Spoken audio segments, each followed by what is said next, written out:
right, so that brings me to two other things here when we're talking about Derrick Henry. I said the one player, we mentioned a bunch of names that could change you, make you from contender to Super Bowl champ. Yes. Is there one of those that the Jags acquired? This year? Yeah, and who would it be? We're not saying it's to the degree of Derrick or maybe even to a Russell Wilson or somebody else. But if you had to identify one player that takes them from contender to playoffs or a bigger run than that, who are you identifying this year that we look back on and say that's the guy that made the difference? I'm identifying the team's biggest need in the offseason, and I'm identifying the leadership that's going to come with said signing, and I'm going with Arik Armstead. Gosh, we are on the same page. Come on, today, man. Sharing a brain. Yeah. But it's obvious, though, right?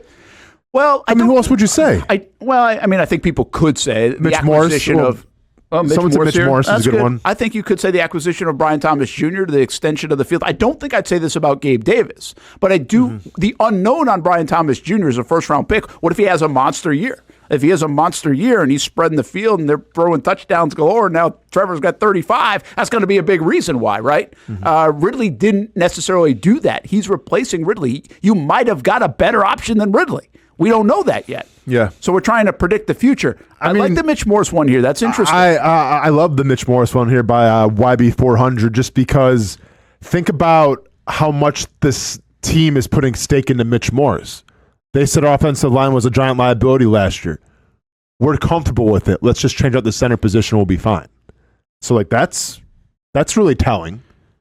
So why you say Armstead more from a leadership standpoint? No, I mean I'm saying Armstead from tank? I'm saying Armstead for everything. I'm saying Armstead from a leadership standpoint, but I'm also saying a big gaping hole last year, pun intended, was the interior defensive line and the pass rush and also in the run game. And I think if you can even have halfway decent interior defensive line play, that makes quarterback sacks that much easier. That makes stopping the run that much easier. So, yeah, I think, does Arik Armstead still have some left in the tank? I think so, but also it can't be much worse than what you had last year.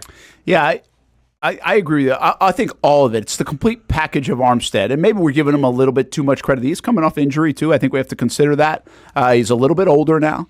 But I think we make the comparisons and probably unfair. We don't need him in Jacksonville to do what Calais Campbell did.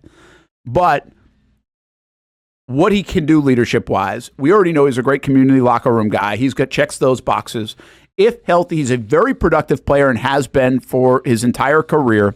And what he does to help Trayvon Walker and Josh Allen be even better, and the other guys on the interior even better, how he extends that line is really, it's fascinating to me because I think if they did not have him, we'd be questioning a lot. Devon Hamilton, Roy Robertson Harris, the depth behind the other guys of Trayvon and Josh. And what they'll tell you is every time you ask the question about, hey, what about the depth? Well, who's behind Josh? Who's behind Trayvon? They say, well, we got Arik Armstead. They're going to use him in that role. True. That's their answer. Yep. So, I mean, they really, if you look at him as a true pass rusher, they have three really good pass rushers.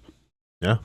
So, yeah, I think you're right. I think what he does to everybody else, what he does to the locker room, and again, we've got to predict performance here, that he does what he's been doing in his career. He does not have to have a 20-sack season. He doesn't have to have a 15-sack season. But if he can get to 8, 9 he has to do something, type of sacks, then now we're talking about a guy who made a huge impact. Of course. I mean, we always talk about Calais Campbell, filling the void of Calais Campbell. Yes, he was a great leader. Yes, he was a great locker room guy. Yes, he was a great guy in the community as well.